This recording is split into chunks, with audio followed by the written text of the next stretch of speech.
Bonjour à tous, et merci encore pour votre présence. C'est une excellente opportunité pour partager, pour une fois, dans un congrès qui est très pertinent avec la thématique à laquelle je m'intéresse. Donc, rapidement, c'est quoi cette présentation? C'est une courte histoire sur une partie du projet commun REDES, où on a les grands organisateurs ici, et on va parler de l'alimentation traditionnelle, donc souvent oubliée. Donc l'alimentation traditionnelle, il faut lui donner un contexte. Donc généralement, on va commencer avec une dépossession alimentaire dans les pays du Sud global durant l'ère coloniale. Donc on va perdre des terres, on va perdre le pouvoir d'achat, etc. Et ensuite, on aura des crises alimentaires durant l'ère coloniale, puis post-coloniale, avec des retards de croissance, de la sous-nutrition. Donc automatiquement, on va chercher des solutions. Les solutions, généralement, c'est la révolution verte, donc produire beaucoup pour compenser les carences, et aussi la mondialisation de l'alimentation qui est venue dans le 21e siècle. Quelles sont les conséquences? On les connaît tous. Donc on a la transition nutritionnelle, soit la dévalorisation de l'alimentation traditionnelle, puis le triple fardeau de la malnutrition. C'est là que vient le projet comme un REDES, qu'un train en marche que j'ai rejoint assez rapidement avec des données déjà prêtes, c'est excellent. Et donc, le projet Comarides, c'est des scientifiques dans sciences sociales, agronomiques, médecine, nutrition, qui se sont regroupés en partenariat avec des agricultrices agroécologiques. Donc, ils s'intéressent au modèle des réseaux alimentaires alternatifs et qu'est-ce que ça peut offrir comme voie de résurrection de l'alimentation. Et donc, quand on parle d'agroécologie et de réseaux alimentaires alternatifs, c'est souvent un élément qu'on ne veut pas oublier, c'est l'alimentation traditionnelle de la région andine. Donc, mon travail, c'est quoi? C'est un contexte vraiment localisé. Donc, le projet commun REDES a eu lieu dans l'Équateur et dans la région de la Sierra, qui est la région des Highlands, donc la région montagnarde. On va trouver ces agricultrices des réseaux alimentaires alternatifs et même conventionnels. Et quand on se concentre sur notre étude, c'est vraiment la province de Pichincha et d'Azueck qu'on va voir où on va faire notre étude.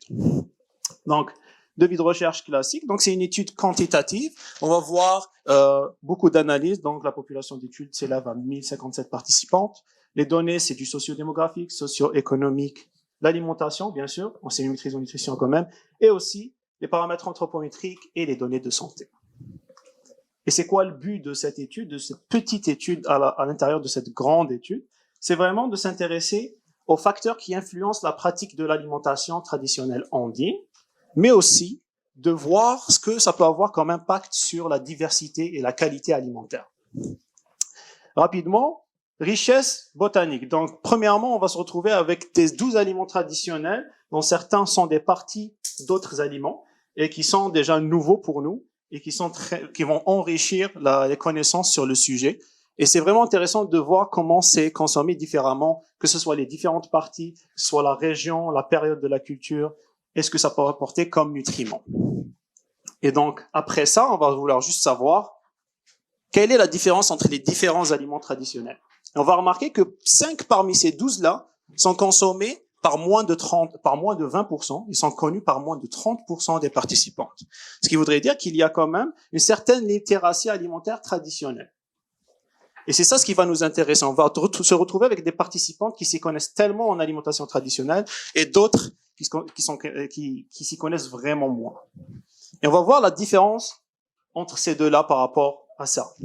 Donc, automatiquement, facteur d'influence. Qu'est-ce qui pousse ces agricultrices, qu'est-ce qui encourage ces agricultrices à pratiquer l'alimentation traditionnelle andine? C'est automatiquement ce qui est ressorti de nos analyses, c'est l'origine déjà autochtone, donc les participantes qui s'identifient comme d'origine autochtone, aussi celles qui appartiennent au réseau alimentaire alternatif, et aussi la tranche d'âge. Donc, plus elles sont âgées, plus elles s'y connaissent plus. Rapidement, qu'est-ce que ça peut avoir comme impact sur la diversité alimentaire? Plus les participants consomment des aliments traditionnels andins, plus elles ont une grande diversité alimentaire, et moins elles vont consommer de calories du groupe Novacat. Je sais que c'est assez rapide, je sais que c'est assez short, mais l'idée, ce serait de ressortir avec 4 petites conclusions. Premièrement, il faudrait s'intéresser aux facteurs qui influencent et qui encouragent la pratique de l'alimentation traditionnelle, souvent oubliée. Deuxièmement, il faut se dire que c'est un moyen de reprendre et d'encourager une meilleure diversité alimentaire au sein de ces populations vulnérables. Et aussi, il ne faut pas se dire que l'alimentation traditionnelle andine et l'agroécologie se limitent uniquement aux nutriments. C'est aussi un confort dans l'alimentation, un confort dans la production. C'est juste pour attirer l'attention dans cette thématique et dire que faudrait en parler. Merci beaucoup.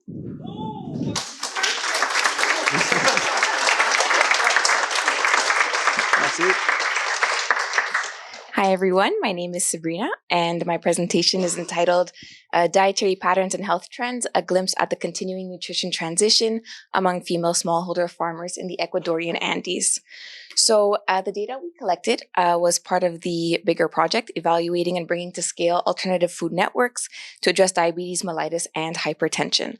So there is a significant amount of research that shows the benefits of agroecology on environmental health. We want to contribute to the literature and look at associations between agroecology and the nutrition and health of the producers.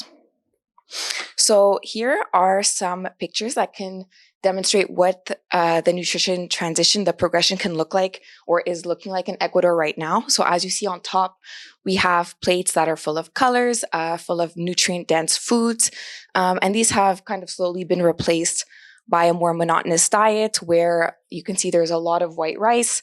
There is a source of protein, but very little to no vegetables, and oftentimes some of the sources of protein can be fried.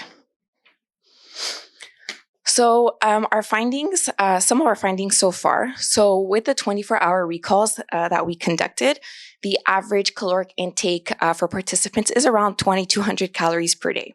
So to estimate their requirements, I use the Mifflin-St. Jeor equation with an activity factor that's quite high at about 1.725 because these are women who are physically active in their work. And I use the average height, weight, and age of our sample, which are written here. And according to this formula, the estimated requirements are at about 1,950 calories per day. So they are likely consuming more than what they would need in terms of calories. When it comes to the macronutrients, the carbohydrates, the calories coming from carbs, protein, and fat are, according to the recommended guidelines. However, some things that we notice, so for example, for calories from fat at 24%, it is technically within the recommended range. But when we look at previous studies in this area, the percent of calories coming from fat was actually around 13 to 15%. So this is a big jump, which is often seen in the nutrition transition. And while the fiber intake is quite high, it is very good. There is a lot of added sugar and saturated fat. When it comes to dietary quality, we use the MDDW and food group diversity score for dietary diversity to quantify it. So we saw that about 3/4 of the women were consuming at least 5 of the 10 food groups. And the average food groups consumed was about 5.6 groups per woman. And when it came to dietary moderation, we used the NOVA score. I'm not going to go into too many details just for lack of time, but we'll look at NOVA group 4, which is ultra-processed foods. And we see that about 9% of calories are coming from ultra-processed foods in our sample. So it may not seem like a lot, especially when we compare it to Canada, where it's closer to 50%. But for example, there was a study among a smaller but similar population in 2017. And the consumption of foods from NOVA 4 was actually around 2%. So in less than 10 years, you do have quite a big jump. Now, when it comes to health, I'm not going to go over each one. However, some things that we noticed. So for example, around 2/3 of women had a BMI that classified them as either overweight or obese. And these are according to the cutoffs in Ecuador, which are actually more lenient for women over 60 compared to the cutoffs in Canada. If we were to use Canadian cutoffs, it would actually be closer to about 75%. So this is quite a big percentage in the population. And when it came to the blood sugar measures, around 1/3 of women could be considered as, pre-diabetic or diabetic. So it is quite problematic, and around 12% of women did present with some form of anemia. So despite this increase in calories, nutrient deficiencies are still problematic. And this kind of aligns with what we've seen in the literature, which has shown that increases in overweight and obesity are about at least twice as fast in Latin America compared to the US, for example. So that's just an overall look. Our next steps, we do want to take production methods and their impact on nutrition and health into account. Initially, we were going to really compare women who identified as agroecological and those who didn't. However, we saw that just taking this into account, it wasn't sufficient to really capture the variation in production methods within these subgroups. So we came up with 6 clusters. Okay, clusters 1 to 3 are women who identify as agroecological, and clusters 4 to 6 are not, and there are differences within them, and we are seeing differences within these clusters. So for just as an example, clusters 5 and 6 do have lower dietary diversity compared to other clusters. So next question. So are production practices that benefit environmental health also benefiting human health? And if not, why? And how can we better support the smallholder farmers in order to really achieve this One Health? So I just want to, before I finish, I just want to touch on what Miriam said earlier today and yesterday, is that a lot of agroecological women, they're taking care of everyone around them, not just at home, but also in their communities, but they're likely not taking care of themselves. And so that's something that we really have to take into account, and we really have to listen to these women if we want to continue to develop agroecology and focus on One Health. Thank you.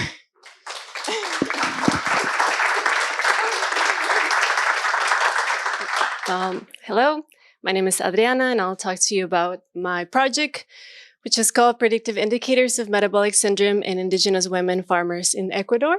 And luckily for me, my colleagues already talked about the project, but I want to say that the Ecomerredes project is based and really founded on participatory action research. Islam already showed us the map where these 2 provinces are, and Sabrina talked to us about the goals. So thank you for saving me all this time. My project is about metabolic syndrome. And so what is metabolic syndrome is a group of risk factors that increase the likelihood of people developing type 2 diabetes and cardiovascular disease.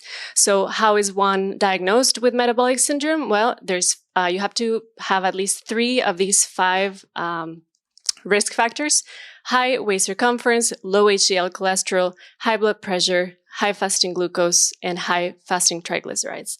So my work is focused on the first one, which is high waist circumference. So what is high? Over 102 centimeters for women and over 88 centimeters, for men, and over 88 centimeters for women. So before you pull out your measuring tapes, there's important information. So first of all, why are we measuring people's waists? Because the fat that is deposited at the abdomen is metabolically different than the rest of our fat. It affects our organs quicker. But there's a situation. Different ethnic groups deposit fat in different patterns. So we've seen that different people, according to their ethnic group, might have more fat but not deposited at the abdomen. And this is mostly because of genetic reasons. So the cutoff values that I just gave you were done on studies based on Caucasian people. And the only other ethnic group that has been studied is Asian as a whole, as a huge umbrella term. And we already see that the cutoff points are 10 centimeters smaller. And these are the only 2 ethnic groups that are recognized by the American Heart Association, European Society of Cardiology, and American Society of Cardiology. So there's a lot of research that other researchers have done, one of whom worked here at Université de Montréal. And she saw, for example, that Black people from Haiti and Benin not only have lower cutoff points, but they're reversed. They're different for men and women. So these are really important things to take into consideration when we make clinical decisions. Also in Indonesian people, the cutoff point is almost 20 centimeters smaller, and they are Asian. They're just not the same kind of Asian that they studied. So that led me to ask myself, are these cutoff points that we're using in on all of our indigenous research, are they valuable? Are they actually useful for us? So that's what I'm trying to find out. What's this cutoff value, not only for waist circumference, but also for waist to height ratio, and also wondering if there's anything else that is not an anthropometric measure that can give us more information about this condition. So the methodology is 1,057 women, like my colleagues mentioned.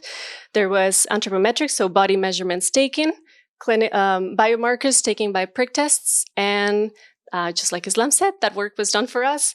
And my job is to do the math, right? So this is called a RUC curve.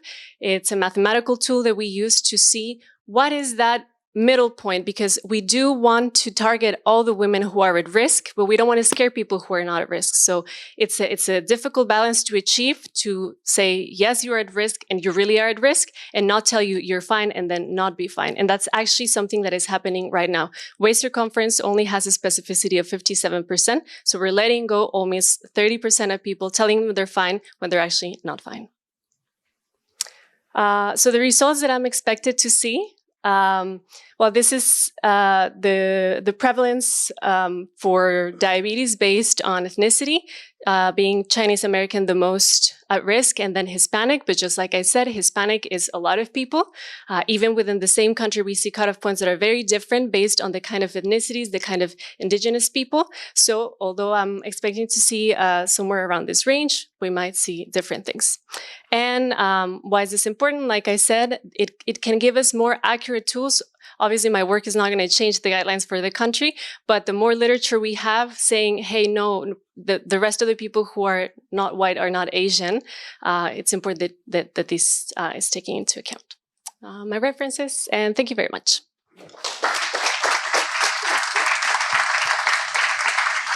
So in keeping with the conference theme, I've titled my presentation Food, Home, and Land Linkages in Health Research, and I'll be speaking about the Utzcaslemal project in rural Guatemala. Since we've already had 3 presentations from Ecuador, we'll switch over to Guatemala. Yeah. So broadly speaking, Utzcaslemal's goal is to leverage agroecology for improving farmer nutrition and reducing pesticide exposure. And a few of us here today are involved with this project. But there are a lot of concepts here that I've put in colors. So they might seem a little bit disjointed from each other. But today I want to discuss how these actually all connect together, and specifically through the themes of food, home, and land, as are shown here in these pictures from some of our field visits in Guatemala. So Utzcaslemal is using a mixed method approach to examine a number of variables within these 3 spheres. And as we can see here, the variables, and we're interested in how these variables interact to affect health outcomes. And the work is ongoing, so I won't actually present results, but instead I'd like to make the case for why it's relevant to look at all of these subjects together.